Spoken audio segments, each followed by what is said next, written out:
चलिए, आज एक ऐसी कहानी सुनते हैं जो हमें सोचने पर मजबूर कर देगी। कहानी का नाम है हार की जीत। अब ये नाम ही अपने आप में एक सवाल है ना? कि कोई हार कर भी कैसे जीत सकता है? तो बस इसी सवाल का जवाब ढूंढने के लिए इस कहानी में उतरते हैं। कहानी का दिल है एक घोड़ा जिसका नाम था सुल्तान। और ये जो लाइन है ये उसके लिए कही गई है। सोचिए जरा, उसकी चाल में क्या गजब की खूबसूरती होगी, क्या शान होगी कि देखने वाले को ऐसा लगे मानो बादल देखकर मोर नाच रहा हो। और यही खूबसूरती, यही शान हमारी पूरी कहानी का सेंटर पॉइंट है। अब मिलते हैं कहानी के नायक से।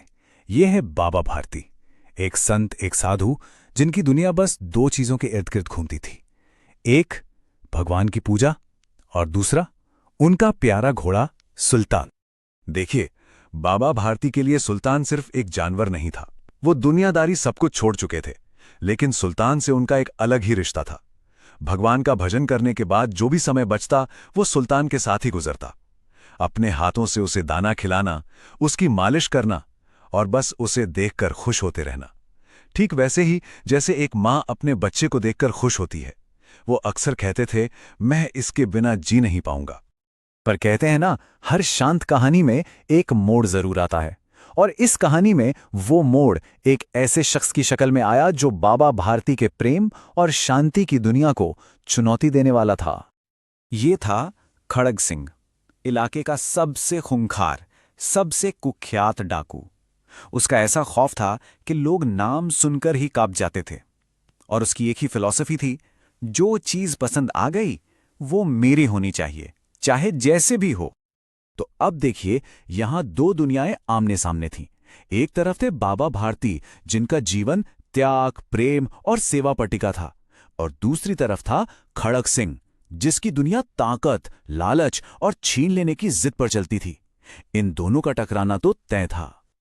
हुआ भी यही। सुल्तान की खूबसूरती के चर्चे खड़ग सिंह तक भी पहुंच गए। वो उसे देखने आया और जैसे ही उसने सुल्तान को देखा, उसकी चाल पे फिदा हो गया। वो उसे हासिल करना चाहता था और जाते जाते बाबा भारती से सीधे सीधे कह गया, बाबा जी, ये घोड़ा अब आपके पास नहीं रहेगा। ये एक खुली चुनौती थी। उस एक धमकी ने बाबा भारती की शांति छीन ली। उनके मन में एक डर बैठ गया।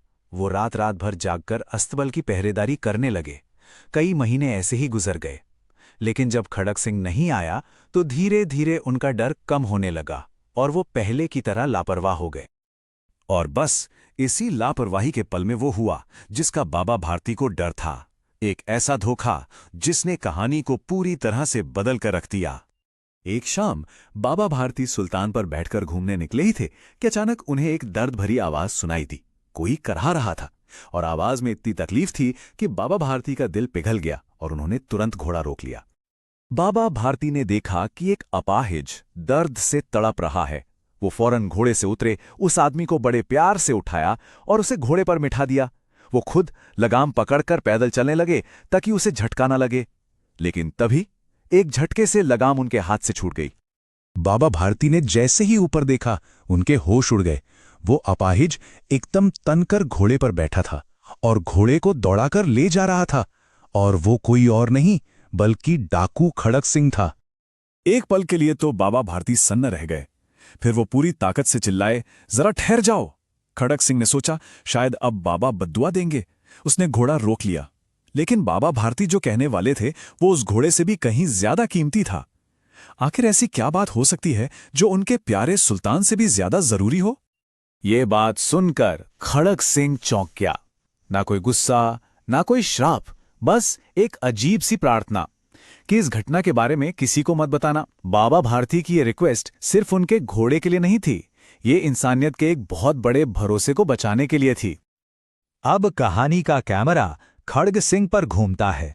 घोड़ा तो उसे मिल चुका था जिसकी उसे चाह थी, लेकिन बाबा भारती के शब्द, वो शब्द उसके कानों में गूंज रहे थे, उसके दिल पर चोट कर रहे थे। खड़ग सिंह का दिमाग चकरा गया। वो सोच रहा था कि ये कैसा आदमी है, मैंने इसकी सबसे प्यारी चीज छीन ली और इसे डर इस बात का है कि मैं ये बात किसी को बता ना दूं। आखिर क्यों? इस एक सवाल ने उस डाकू के अंदर की इंसानियत को झकझोरना शुरू कर दिया। और फिर उसके कानों में बाबा भारती के पूरे शब्द गूंजे, लोगों को यदि इस घटना का पता लग गया तो वे किसी दीन दुखी पर विश्वास न करेंगे। खड़क सिंह सोच में डूब गया कि क्या ऊंचे विचार हैं, कैसा पवित्र भाव है।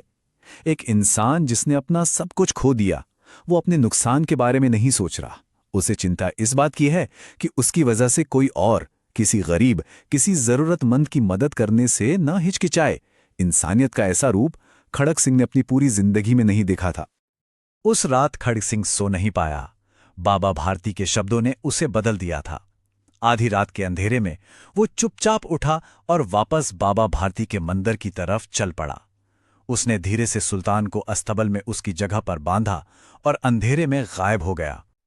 और यहीं पर कहानी अपने सबसे खूबसूरत अंजाम पर पहुंचती है, जहां एक हार असल में एक बहुत बड़ी जीत बन जाती है। सुबह जब बाबा भारती अस्तबल में गए तो सुल्तान को वहां खड़ा देखकर उनकी आंखों में आंसू आ गए। वो दौड़कर उसके गले से लिपट गए। ये सिर्फ एक इंसान और जानवर का मिलन नहीं था, ये भरोसे की, इंसानियत की जीत थी। सुल्तान की पीठ थपथपाते हुए बाबा भारती के मुंह से निकला, अब कोई दीन दुखियों की सहायता से मुंह न मोड़ेगा। उन्हें अपना घोड़ा वापस मिलने की खुशी तो थी, लेकिन उससे भी बड़ी खुशी इस बात की थी कि इंसानियत हारने से बच गई। तो सवाल वही है, असल में कौन जीता? खड़क सिंह, जिसे घोड़ा मिल सकता था, या बाबा भारती, जिन्होंने अपना घोड़ा खोकर भी इंसानियत का भरोसा जीत लिया? और असली इनाम क्या था, एक घोड़ा या एक डाकू के दिल में जागा हुआ ज़मीर? सोचिएगा जरूर।